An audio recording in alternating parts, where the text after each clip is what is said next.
Kopš 1. novembra pēc Krievu radikāļu ierosmes notiek parakstu vākšana par grozījumiem Satversmē, lai Krievu valodu ieviestu kā otru valsts valodu Latvijā. Sociālajos tīklos cirkulēja vēstules ar aicinājumiem iet parakstīties gan par, gan pret grozījumiem. Patiesībā parakstu vākšanai ir tikai viens mērķis – panākt grozījumus par labu Krievu valodai. Tāpēc šiem viltus aicinājumiem atsaukties nevajadzētu.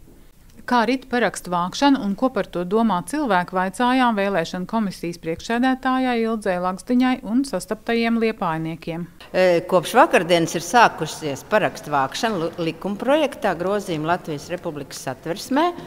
Un šie grozījumi paredz, teiksim, ja grozījumi tiks pieņemts, ka tiek grozīts 4. pants, pamatā 4. pants, valsts valodas Latvijas Republikā ir latviešu valoda un krievu valoda.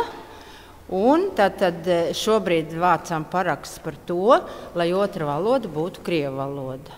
Ja cilvēks ir par grozījumiem un viņš grib, lai otra valoda valstī ir krievu valoda, tad viņam ir jānāk parakstīties. Jā, cilvēks. Te atkārtošu vēl cilvēks pilsonis. Ja, šeit paraksts vācam tikai no pilsoņiem. Un ja pilsonis vēlas, lai otra valoda nebūtu krievu valoda, lai paliek vienīgā valsts valoda latviešu valoda, tad viņš nenāk parakstīties.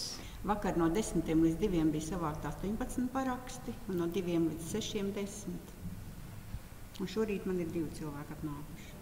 Nejauši sastapām deputātu Valdes Kujiņu, vai jūs, deputāti kungs, arī nācāt parakstīties par 2 valsts valodām? Es nenācu parakstīties, es vienkārši šajā ēkā strādāju pie virpes un gāju uz toli. Un kāds jūsu viedoklis, vai vajadzētu Latvijā 2 valsts valodas, vai vajadzētu parakstīties? Nu beidz, klausies. Es, piemēram, mans kolēģis atgriezās no Brīseles tagad, ja? Viņš saka, es neesmu bijis tur, es nezinu, viņš saka, ļoti grūti ir ieraudzīt, piedodiet, cilvēku baltās sejas krāsā. Ja? Tur ir dažādi tumši un tam līdzīgi. Bet viņi saka, valoda, tur viss vai flāma vai franči, neviens tur netaisās arābiski vai turciski runāt. Viņi visi runā tajā valodā, kā tas ir. Tas, man liekas, ir jebkuram cilvēkam skaidrs, vai tiešām mēs aizbraukuši uz Dānijā parlamentā varētu sākt pēkšņi latviski runāt.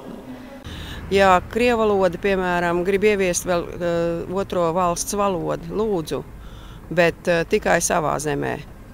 Bet ne jau pie manīm, pie mūsu Latvijā. Tāpēc, ka tas ir vienkārši...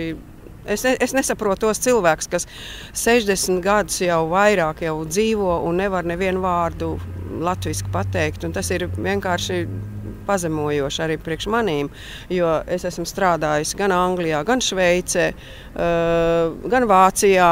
Un neviens man tajā latviešu valodā neviens man neatbildēs. Man jāzina tomēr ir tās valsts valoda,